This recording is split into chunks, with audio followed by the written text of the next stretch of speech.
family, C4C Natural here, and I'm back with another video. And I know it's been a little while, so forgive me, life has been lifing, but I'm back and everything is good. So in today's video, we're going to be talking about setbacks. And obviously it's not a topic that we like to think about a lot. We assume that on our journey, on any kind of, journey to a goal, we hope that everything just goes according to plan and everything works out. You get there and you reach your goal, right? But in life, unfortunately, sometimes there are setbacks, and it's something that we all have to deal with from time to time. I've experienced all kinds of setbacks in my journey, not so much like recently. I guess I'll talk about my most recent one, but since I guess really finally figuring out what works for me, it's been a pretty, smooth ride. But, like I said, life happens. And so at the end of last year, unfortunately, I had a, pretty big life event, which was kind of traumatic. And I thought that I was dealing with the stress pretty well.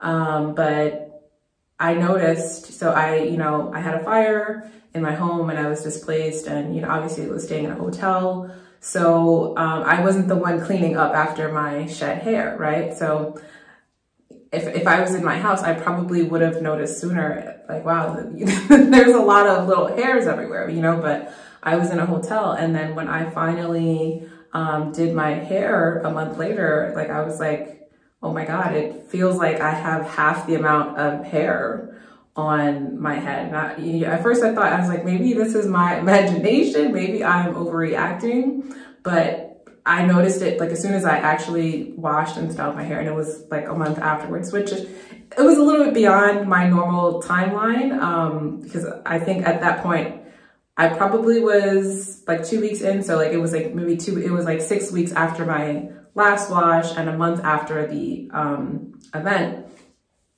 So it was like 2 weeks past my normal timeline, but I finally washed and styled my hair, and like there was a noticeable difference to me. And so, I did some research, and later on I found out, this is actually pretty common whenever you have lots of stress.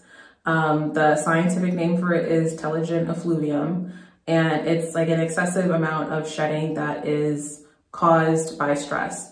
Now, sometimes it doesn't necessarily happen right away. Sometimes it could be delayed.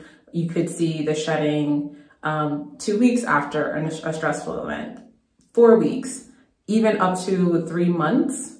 And it does take some time for your hair to recover from that. So usually when it's a case like that, you don't really have to do too much. Eventually your hair will recover on its own. It's usually going to take about 6 months to a year, but your hair will recover on its own. But obviously that's a traumatic thing to have to deal with, especially when you're actively trying to grow your hair. But life does happen, and we do have setbacks. So that was my most recent setbacks. But in the past I've dealt with all kinds of things, scissor happy stylist, color. The one time I did color, I learned that's not for my fine hair. My fine hair does not do color well. So I experienced a lot of breakage when I got highlights.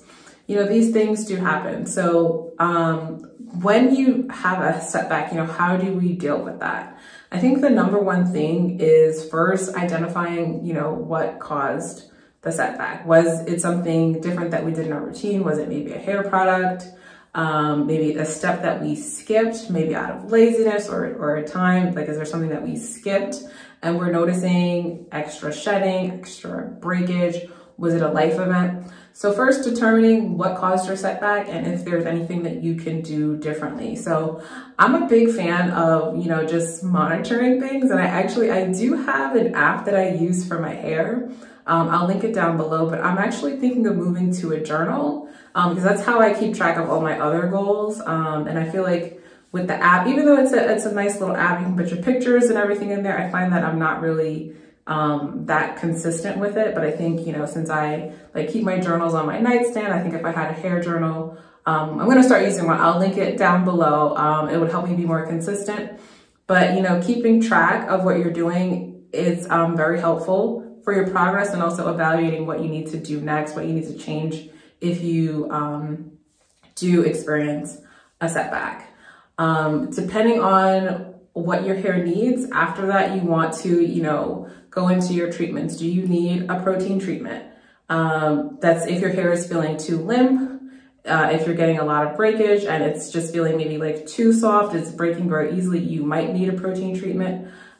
Is your hair feeling very rough, very dry, maybe a moisturizing treatment? So it's really, you know, you have to kind of know your hair and determine what's best for you. If you're not sure, you know, too much protein can damage your hair. So if you're not sure, I would go with something like the Shea Moisture Manuka Honey Mask.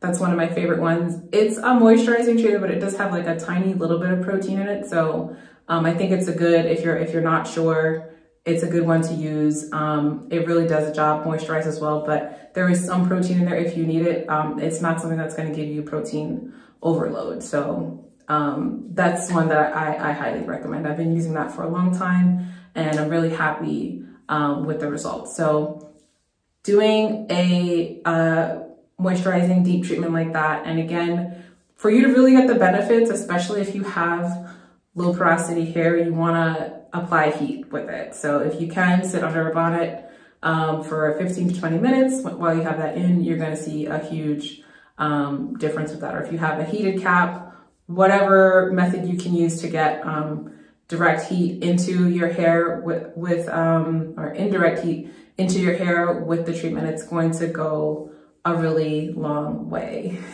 And then the final thing is, you know, sometimes we just have to be patient. You know, your hair will bounce back from the setback. You know, things happen. You know, COVID is also a factor. I did have COVID back then also, and a lot of people are noticing that after COVID, they experience a lot of shedding of their hair. So these things do happen, and with patience, you will overcome it. So wishing everyone all the best on their hair journey. If you made it this far in the video, thank you so much for watching. I hope that you're subscribed. If not, what are you waiting for? But thank you so much, and I'll see you in the next video.